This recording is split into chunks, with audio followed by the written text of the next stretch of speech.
Une voiture permet de se déplacer, mais personne ne vit dans son véhicule. Même si, parfois, la voiture ressemble à une partie de l'habitation principale qui serait devenue mobile. De toute manière, il faut parfois s'arrêter, descendre de son véhicule et le laisser pour pouvoir faire autre chose. Aujourd'hui, nous allons parler de l'arrêt et du stationnement. C'est simple, il suffit de ranger la voiture et puis voilà. Non, cela implique la connaissance de certaines règles pour choisir la place à utiliser et la connaissance de certains savoir-faire pour effectuer les manœuvres en sécurité. Une remarque et une constatation pour commencer. Il est de plus en plus difficile de trouver des rues où tous les véhicules sont bien positionnés. Si de temps en temps une voiture n'est pas bien placée, cela ne doit pas devenir un modèle à imiter.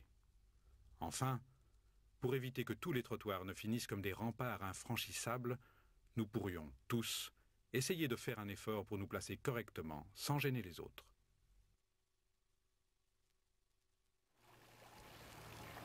Regardons ensemble une séquence de circulation et réfléchissons au rôle du conducteur qui va stationner.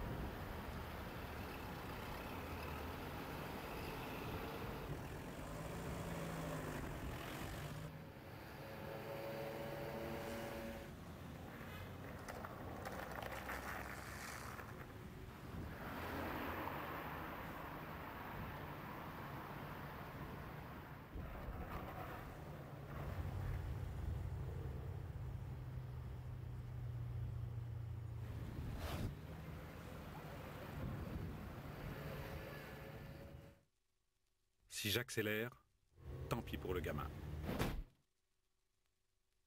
Si je freine, trop tard. Il a ouvert sa portière. Si je m'écarte, dommage pour le cyclomotoriste.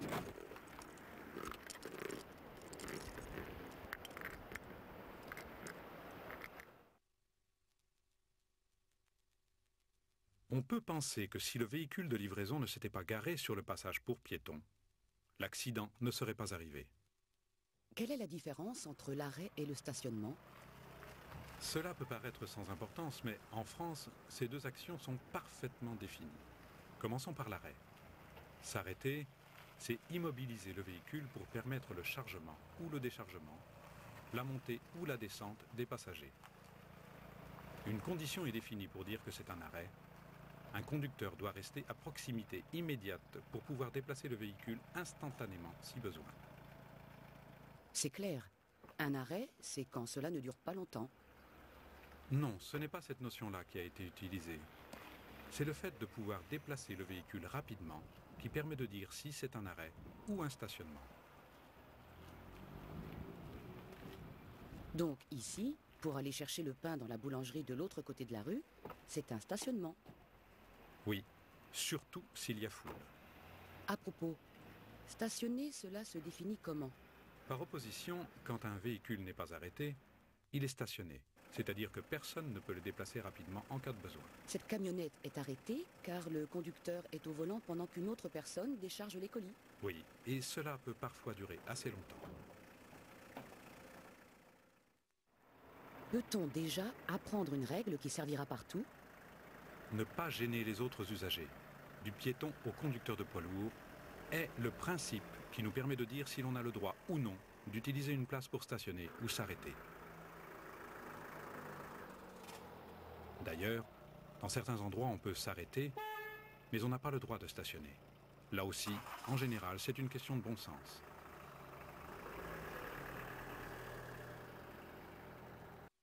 Ce véhicule est en stationnement. Réponse A. À l'arrêt. Réponse B.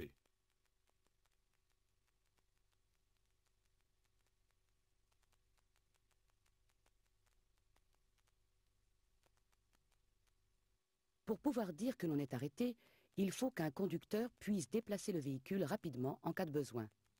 Ici, Il ne reste qu'un enfant dans le véhicule. On peut dire que le véhicule est stationné. Réponse A. On peut considérer que ce véhicule est arrêté. Réponse A. Stationné. Réponse B.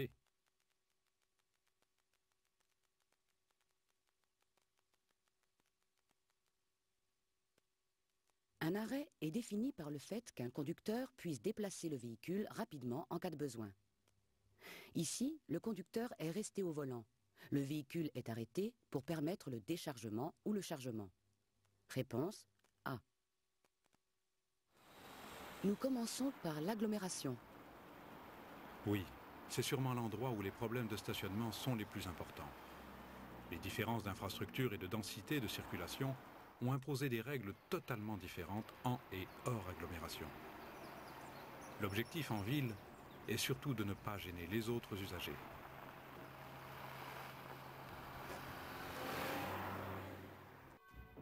Quelles sont les règles principales pour stationner en ville? Une des particularités de la ville est la mise en place des trottoirs qui sont réservés aux piétons. Il n'est pas question, en règle générale, de placer une voiture sur le trottoir pour gêner les piétons qui s'y déplacent. Les véhicules doivent être sur la chaussée, le long du trottoir.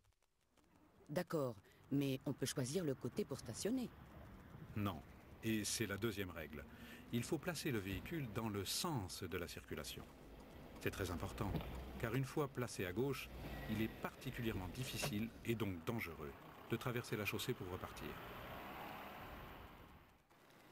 On doit donc s'arrêter et stationner à droite? Oui, ce sont les deux conditions à respecter dans les rues à double sens de circulation. Bien entendu, dans les sens uniques, le conducteur a le choix entre la droite et la gauche, car il sera toujours dans le sens de la circulation. Mais parfois, à l'entrée des petites agglomérations, les trottoirs n'existent pas. En effet, si le bas-côté de la route reste un accotement, il faut placer le véhicule sur l'accotement. Si c'est fait ainsi, c'est que peu de piétons utilisent cette portion de route, que parfois la vitesse est relevée à 70 km/h et qu'il serait dangereux de laisser les véhicules sur la chaussée. Existe-t-il des endroits où l'on peut se placer à cheval sur le trottoir et la chaussée? Cela peut être autorisé, mais une signalisation doit l'indiquer. Ce panneau et ce marquage qui permet de définir quelle place il faut laisser aux piétons. On va d'abord voir les différentes manières de se positionner dans une place de stationnement. Quand on se met le long du trottoir, souvent entre deux voitures, on dit que l'on fait un créneau. Quand on se range sur des places aménagées en biais par rapport à la chaussée, on dit que l'on se gare en épi. Et quand on se place perpendiculairement à la chaussée, on appelle le stationnement en bataille.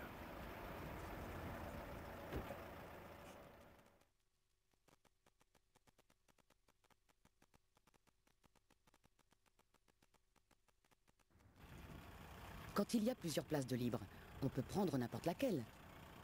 Il vaut toujours mieux choisir, quand c'est possible, la place où le danger est le moins présent. Quels critères permettent de choisir? La facilité pour se garer ou la facilité pour repartir sont des critères de choix. Une place comme celle-là est particulièrement délicate à cause de la borne qui se trouve à l'entrée. Au moment de repartir, surtout si l'on arrive de l'autre côté, un rapide contrôle autour du véhicule permet d'éviter 500 € de réparation de carrosserie.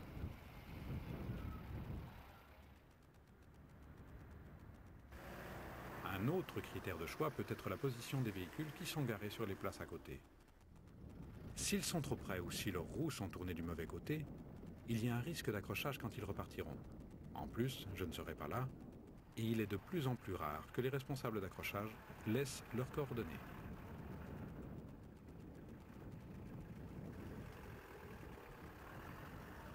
J'ai remarqué que dans la plupart des exemples que l'on a déjà vus, les voitures se garaient en marche arrière. Y a-t-il une raison à ça? Ce n'est pas l'entrée qui conditionne ce conseil important, c'est la sortie. Pour sortir, il est vital de voir, et il n'y a qu'un moyen pour cela, c'est de sortir en marche avant. Sortir en marche arrière, c'est souvent attendre le coup de klaxon pour savoir si quelqu'un arrive sur la chaussée. Donc, pour sortir en marche avant, il faut entrer en marche arrière. À moins que le parking soit vide. Entrer en marche arrière a un autre avantage. La manœuvre se fait en arrivant. C'est-à-dire quand on est encore entièrement à sa conduite et en voyant parfaitement bien la circulation. Mais c'est gênant de reculer dans la circulation. Oui, mais de toute manière, il faudra reculer à un moment ou à un autre. Alors mieux vaut reculer quand on voit les voitures arriver. On recule vite fait pour gêner le moins longtemps possible. Non, on ne recule que si l'on ne gêne pas les usagers qui circulent sur la chaussée. Ils sont prioritaires. Après, quand on a décidé de faire sa manœuvre, il vaut mieux ne pas traîner, mais en regardant quand même partout pour ne pas gêner et ne pas accrocher une voiture en stationnement. Il y a de plus en plus de parkings en ville. Y a-t-il des règles à retenir? D'abord, les règles de circulation sont les mêmes, car ce sont des lieux publics. Ensuite, souvent, ils sont payants. Généralement, il faut prendre un ticket en entrant, il donne l'heure d'arrivée, et avant de sortir, il faut payer. Quand ce sont des caisses automatiques, il faut avoir le ticket sur soi. Après avoir payé, la machine redonne un ticket qui permet de passer la barrière de sortie. N'oubliez pas de demander votre reçu lors du paiement. Attention, il existe une limite de temps entre le paiement et la sortie effective du parking. Pour les parkings souterrains, on peut donner un conseil ou deux? D'abord, l'accès est réglementé, parfois interdit pour les voitures équipées de GPL, gaz de pétrole liquéfié. Une signalisation à l'entrée précise les conditions. Ensuite, attention à la hauteur. Avec une voiture, il n'y a jamais de problème, mais dès que l'on est à bord d'un monospace, d'une camionnette, ou quand on a une galerie chargée, il vaut mieux vérifier que cela passe, sinon gare aux dégâts. Enfin, dans la plupart des parkings souterrains, les voies de circulation sont particulièrement étroites. Il faut conduire d'une manière délicate et précise pour ne pas heurter les bordures. Les règles que nous allons étudier seront-elles valables dans toute la ville? Les règles particulières de stationnement ou d'arrêt peuvent s'appliquer à toute une ville, à un quartier seulement, ou même à une rue uniquement. Comment reconnaître ces différents espaces? Quand la réglementation concerne plusieurs rues, un panneau de zone sera mis en place. Il a une forme particulière. Il est carré et à l'intérieur, on place le panneau qui indique la règle de stationnement. Si un panneau de zone est placé avec le panneau d'entrée d'agglomération, cela veut dire, en principe, que la règle est valable pour toute l'agglomération. Peut-il être placé dans une rue? Oui, et dans ce cas, la réglementation commence au panneau et ne se finira que lorsque l'on rencontrera un panneau de fin de zone.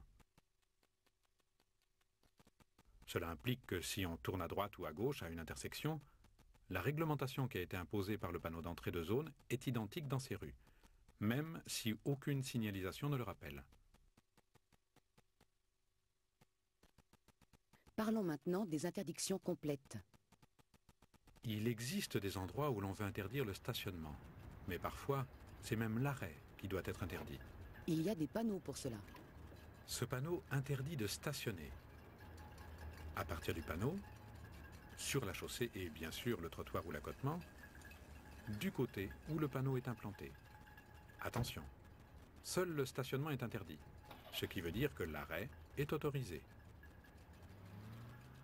Faut-il attendre un panneau de fin pour pouvoir stationner à nouveau? L'interdiction est valable jusqu'à la prochaine intersection. C'est un peu normal, car à l'intersection, des véhicules peuvent arriver de droite ou de gauche. Il faudra placer à nouveau un panneau pour interdire le stationnement si l'on veut que l'interdiction continue. Est-ce la même chose pour l'interdiction de s'arrêter? Bien sûr, seul le panneau change. Il comporte 2 barres en croix à l'intérieur du panneau. Attention, si l'arrêt est interdit, le stationnement l'est encore plus. Et dans une zone, le stationnement et l'arrêt peuvent être interdits? Bien sûr, il suffit de placer ces signaux dans un panneau de zone. Il faut noter qu'interdire l'arrêt dans une zone est assez rare, car cela impose aux véhicules de rouler. Il faut des raisons importantes pour ne pas tolérer l'arrêt. Mais j'ai vu des lignes jaunes peintes sur le bord du trottoir. Cela concerne le stationnement? Oui, C'est une autre manière de montrer aux automobilistes les interdictions de s'arrêter ou de stationner. Cela peut être un complément ou un rappel des panneaux, mais aussi directement l'interdiction. Quelle est la différence entre la ligne continue et la ligne discontinue? La même différence que pour les panneaux. La ligne discontinue veut dire interdiction de stationner, je peux donc m'arrêter. La ligne continue, interdiction de s'arrêter, donc de stationner. J'ai aussi vu des lignes zigzag en jaune sur la chaussée. Il est interdit de rouler dessus? Elle matérialise un arrêt de bus. Interdiction de s'arrêter car elle est continue. En marche normale, je passe dessus sans faire d'écart. Il est seulement interdit de se placer dessus, même un court instant pour déposer un passager. Mais il y a des interdictions qui ne sont pas signalées par des panneaux ou des lignes. Bien sûr, quand le danger est réel, il n'y a pas besoin de mettre en place de signalisation. Cela doit être évident pour chaque conducteur. Il n'est pas question de stationner ni de s'arrêter quand on risque de provoquer indirectement un accident. C'est pareil si l'on oblige un autre usager à commettre une infraction. On peut voir quelques exemples? Il est interdit de stationner ou de s'arrêter à proximité des intersections, dans les tunnels ou sur les ponts, sur ou à proximité des passages à niveau. Et des exemples où l'on oblige les autres usagers à commettre une infraction? Quand une ligne continue sépare les voies de circulation, il est évident qu'un véhicule qui stationne ou qui s'arrête un instant obligerait les conducteurs derrière à attendre ou à franchir la ligne continue. C'est la même chose avec des voies de présélection comportant des flèches de direction. Sans parler du danger d'accident, il existe des endroits où l'on gêne les autres. Oui, et on peut les classer en deux groupes différents. Les endroits où le stationnement et l'arrêt sont interdits, et les endroits où seul le stationnement est interdit, mais où il est possible de s'arrêter. Commençons par le stationnement et l'arrêt interdit. Il est interdit de se placer à un endroit où l'on gêne la visibilité de la signalisation, les feux entre autres. Au milieu de la rue, il est normal de se placer à une distance raisonnable du trottoir et pas n'importe comment. Sur le trottoir, qui est un endroit réservé aux piétons. Pensez aux poussettes et aux landaux, parfois conçus pour des jumeaux. Bien entendu, sur les passages pour piétons, sur les places réservées aux taxis, sur les pistes et bandes cyclables. Ce sont des endroits réservés aux petits deux roues. Sur les voies de bus, il n'y a pas besoin d'expliquer pourquoi.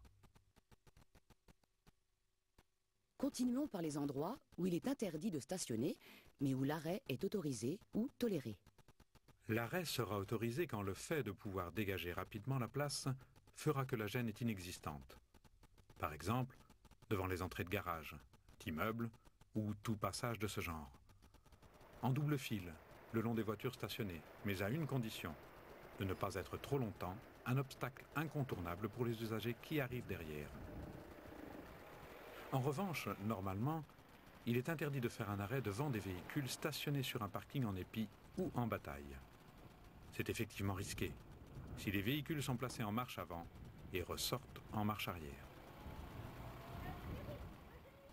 Placé où je suis, je peux stationner. Oui, réponse A. Non, réponse B. M'arrêter. Oui, réponse C. Non, réponse D.